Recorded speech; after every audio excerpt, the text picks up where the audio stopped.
Hello and welcome to another nice day in Thailand. Nice and sunny. Good solar output today, maybe a new record. But I want to show you this thing for a minute. So this is the scooter. Let me zoom out. The scooter mostly disassembled. And the reason for that is it just wouldn't go.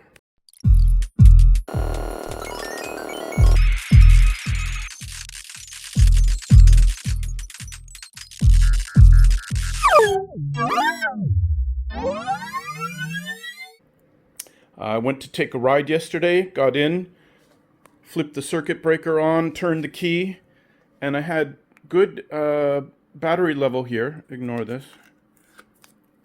Had good battery levels here, but as soon as I twisted the throttle, the battery went down to only one LED and the bike wouldn't do anything. And this has been a while coming because I'd be driving along, all of a sudden the motor would cut out, and then I would jiggle a bit and it started back up again. So this is just the end result of what I suspect is a loose wire. And I have two suspects. The first one is the in and out of the circuit breaker. As you can see here, zoom, wow. This has not had the easiest life. We've got obvious overheating, we have melted insulation, we have some blackened insulation, and the wire itself is pretty squashed. Where are we? Come, where's the wire? There's the wire. It's pretty squashed flat, and it's just not in good condition. The other end is a little better, no burning or melting, but the end of the wire itself is not great. So I'm going to rehabilitate both of those wires. Unfortunately, I can't cut it off and redo because they gave me, zoom, they gave me no excess wire from the output of the inverter to here. I don't even have half an inch to play with. So I'm just going to have to make this pretty again.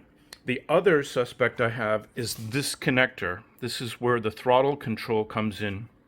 And I've had problems with this connector before with loose wires. I've had to reach my hand up inside and try and shove the wires back in.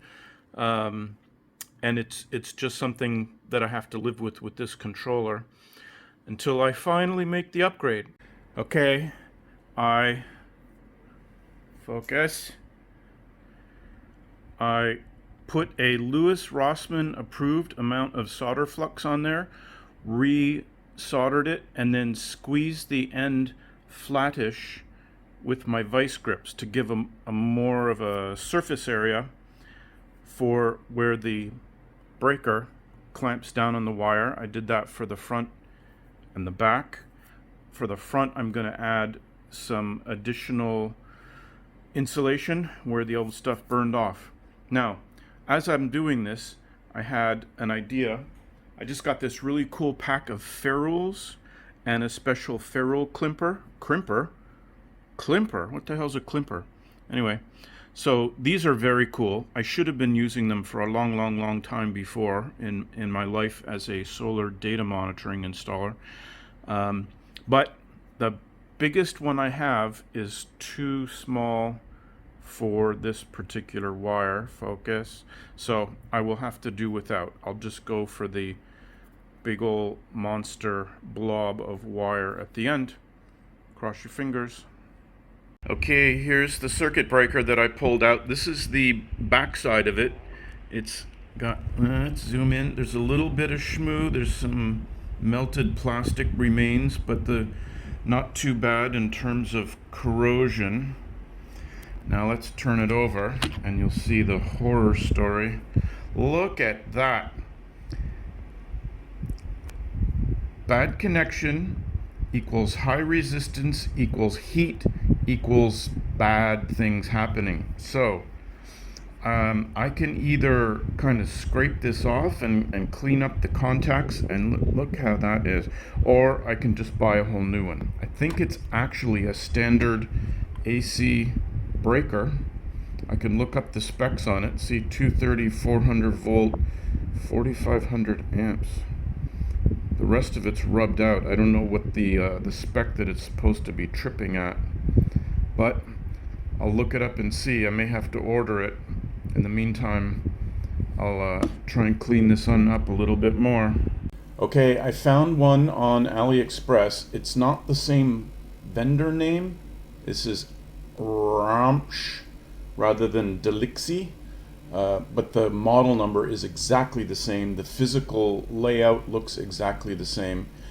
They want $2.48. I'm assuming, since mine says -63C63, exactly the same as this, that I want the 63 amp version, because according to the specs of the bike, the maximum it's going to pull is 20 amps. So that's a comfortable margin for giving me power on demand, but then also shutting down when there's a short circuit of some kind. Now, the problem is it's going to take 2 weeks to a month to get it here, and that's too long to have my bike down. So I'm going to clean this up the best I can, install it in the bike, and I'll order this just to have it as a backup in case I decide I want to swap it out in the future. Okay, with a puff of ozone, I turn the circuit breaker on, and it's working. It's working very well. I have to adjust the rear brake again, that damn brake. But we have a solid electrical control of the motor. So now I can go and put all this stuff back together again. Yay. Okay, here we are, all put back together. Don't let anybody tell you that electric vehicles have no maintenance. It's a somewhat valid argument compared to a gas vehicle. We just have different maintenance needs. So I had to get a loose wire leading from the battery pack to the motor, and that's a big deal. Also, I had to tighten the rear brakes, which I've done several times on this bike already, but that's like a normal maintenance thing. And I washed the whole bike with the blue spray. So that was a few hours work to get everything up and running and happy again and back on the road. Hey, if you found this video interesting, please give it a thumbs up. And if you like my other content, I'd appreciate a subscribe. Take care and see you next time.